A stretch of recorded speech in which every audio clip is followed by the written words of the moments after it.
It's that time again where the deeply out of touch gather in a big room to pat each other on the back for their 2 to 3 hour distractions from the doldrums of normal life. I love films, probably too much, and so I continually torture myself year after year, hoping that the Oscars will get the Best Picture nominees right. It's a cross I bear alone, but if you want to help bear it with me, then let me know in the comments your picks. So, what deserves to win Best Picture this year? Which film is simply the must-watch of the year? Let's count down all 10 and find out. You are a fast mover. Please have a seat right there. Come on in over here. Have a seat there. I really don't want to talk about this film or give it any credit, so no clips will be used from this repugnant movie. This movie is a paedophile apologist film, yet the silence around it is deafening. Emma Stone has her brain replaced with that of a child and then proceeds to be sexually exploited and abused for the rest of the runtime. I am not joking, this is the real, accurate, unembellished plot. What makes this worse? The child doesn't understand what she's doing with these men, but she enjoys it. So if you don't find that disgusting, then maybe you should have your hard drive confiscated. No one is talking about this, yet look at it win all the awards. This is propaganda for paedophile acceptance, slipping it in under the radar via the auspices of a quirky film with a famous cast. Vile on so many levels, this shouldn't even be allowed in the cinema, let alone nominated for Best Picture. If you feel the same as me, then make your voice known online or contact a bigger content creator to help get the word out about the truth of this disgusting abomination. I need you to be precise. Tell me everything. Yes. When we get a courtroom drama which feels like it belongs on TV rather than the big screen getting a Best Picture nomination, then we know it's really not been a great year for films, has it? A foreign language film starring Foreign Actress of the Year, it seems, Sandra Huller. This plodding tale revolves around the mysterious death of Huller's husband, who, unsurprisingly, falls from the top window of their home, and it is Huller who is accused of the husband's murder. Her young son, who is blind, becomes bitterly entwined in the trial, with the question hanging on everyone's lips: did she do it? The performances are the highlight in this movie. They're quite visceral and raw, but it's all a bit bland visually and plot-wise. There isn't really much drama to it, and it simply unfolds like a bit of a reenactment of a murder trial you might see on TV or on a law and crime YouTube channel. Whilst Huller is clearly a real talent and makes the film tick, you're more likely to fall asleep than fall in love with this movie.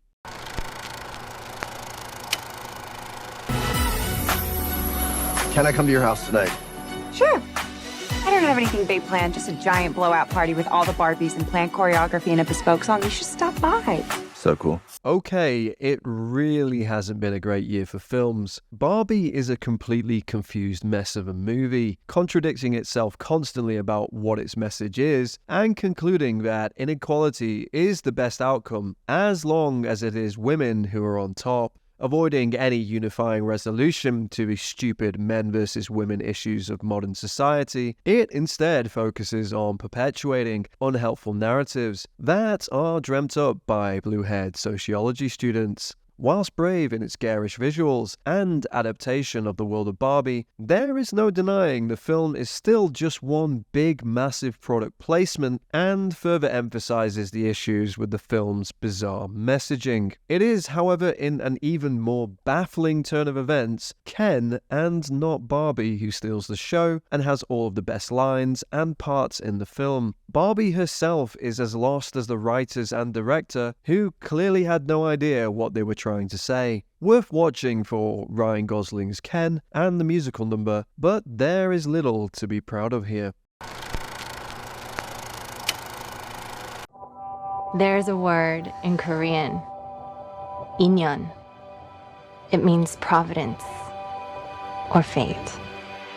I'm not a fan of cheating generally, but also depictions in films, it feels uncomfortable and rarely justifiable. Thankfully, Past Lives does not cross that boundary. However, it also fails to get even close to the line with its inability to properly set up the relationship between the two Korean leads. Past Lives tells a story over multiple decades of two South Korean childhood sweethearts who, having gone their separate ways, one emigrating to the USA and the other remaining in South Korea, eventually reuniting and then leading to varying emotional complications. When the forlorn Hae-sung decides to visit Nora in the USA, the complications for Nora, now married to an American and herself now an American citizen, flare as she re-engages with her Korean past life and first love feelings for Hae-sung. This is well performed and shows a unique take on someone being part of two worlds, two different lives, and having an unescapable cultural and emotional past. But the film seems a little empty. Without a proper or convincing build-up and sufficient time spent in South Korea, the film is likely to lose a non-Korean audience in trying to relate to Nora's emotional and cultural conflict. It's a talky piece, so there's not much to say with the direction. It's definitely accomplished and it does exactly what it needs to in telling its multicultural tale. Past Lives is a good film. It's just not one you'll be returning to anytime after.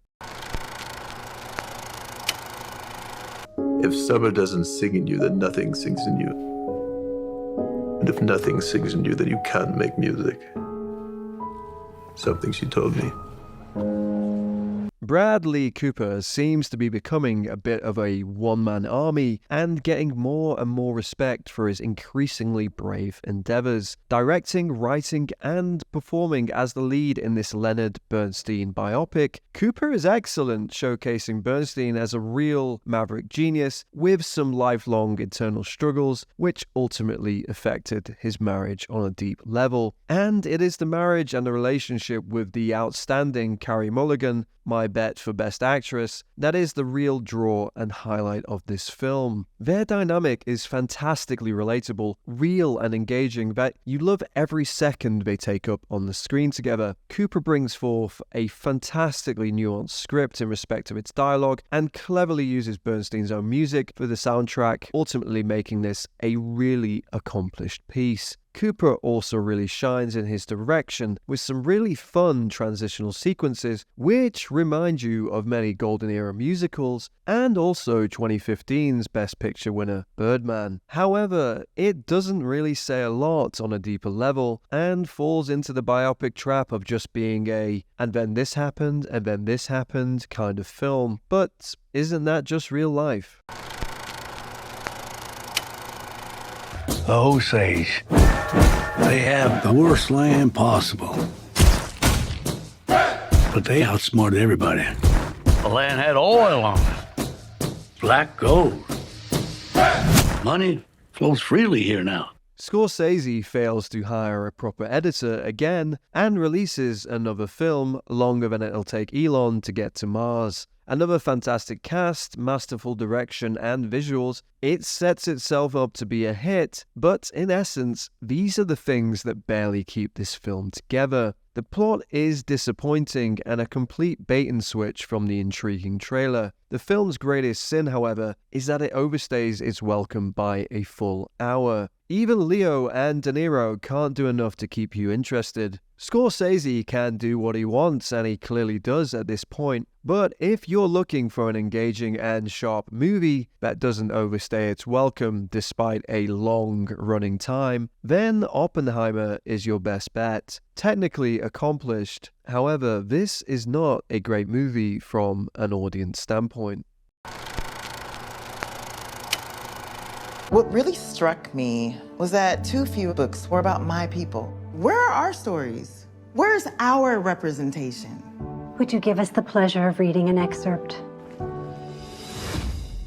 Yo, Sharonda, girl, you be pregnant again? American Fiction is a rare and controversial take on the realities of the blaxploitation going on by the woke white media, corporations, and individuals. who shoulder some bizarre moral guilt or need to virtue signal and perpetuate victim-based and negative black stereotypes by applauding achievements of little real merit that only seek to embellish this victim and stereotyped narrative. Jeffrey Wright plays a published author who wants his work and other black authors' works to be appreciated for actual literary quality and not for the sake of the authors just being black. When he finds out that the newest bestseller is a ghetto black stereotype novel written by a well-educated, well-off black woman who has never experienced anything she is writing about, he decides to write his own gangster stereotype novel as a joke. Unfortunately, this joke backfires and the book blows up to gargantuan sales and reception, loved and perpetuated by these blaxploitationist zombies. If you are one of these white woke apologists, then you will probably hate this movie, and I think that's a good thing. This is a necessary conversation and a topic people need to wake up to. A brilliant satire, very funny with a great cast, the movie is a unique standout and a surprise choice for the Oscars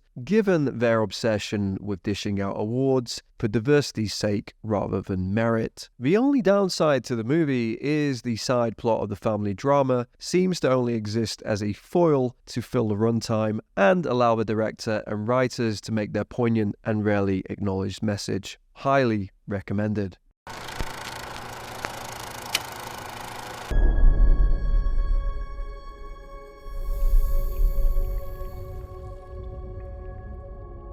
We imagine a future. And our imaginings horrify us.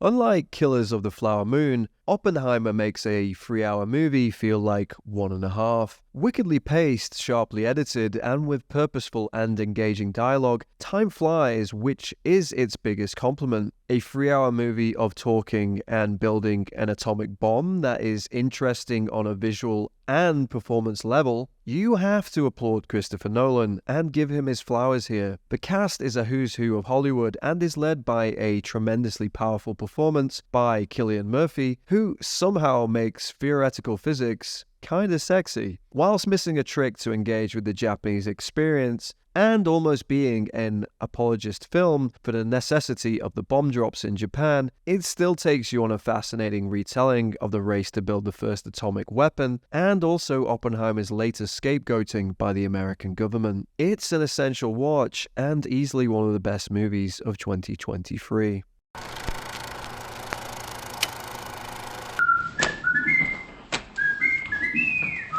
Sir, I don't understand. That's glaringly apparent. I can't fail this class. Oh, don't sell yourself short, Mr. Coates. I truly believe that you can. The Holdovers was a joy to watch. Clean and wholesome, these films are such a rarity in the sludge of degenerate and shock jock cinema that pours out annually. The film is set in the 70s and does everything it can to feel like and look like a 70s film. The story revolves around a pupil at a prestigious private school who is held over for the winter period when his parents can't take him home. He is then left with his quirky, awkward, and hard-arsed ancient civ teacher and the school chef over the Christmas period. The film is an engaging look at 3 very different individuals, all holdovers in their own lives, and how they interact and grow with each other during unfortunate circumstances. Very funny, brilliant performances, and a really unique and respectful pacing to the film. It leaves you feeling warm and uplifted, one to relax to, and remember a time when cinema was actually feel good. Superb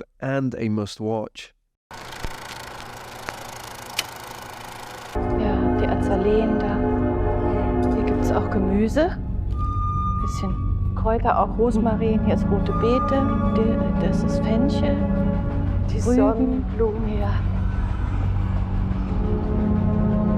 The Zone of Interest is the film of the year and my pick for the Best Picture Oscar for 2024, a film that magnifies the horrors of the Holocaust even more than ever before, a film that shows us true monsters via the use of superb juxtaposition, not just with the idyllic home of Nazi Commandant Rudolf Höss that sits beside the walls of the death camp Auschwitz, but with the amazing use of sound and imagery. And these many juxtapositions will make you feel sick to your stomach, further pushing the truth that to have helped enable the Holocaust, you had to be something other than human. Sandra Huller of Anatomy of a Fall returns here as Rudolf Hess's wife and is equally as horrifying as her infamous husband. The performances are quite perfunctory, however they simply seek to just enable the director to continue to shock and remind us of this horrendous tragedy. I won't spoil some of these brilliant juxtapositions and memorable scenes, and I encourage you to go into this one blind. Clever visually and orally, this is a complete masterwork of a film, poignant, shocking, and deeply unique in its techniques of message telling.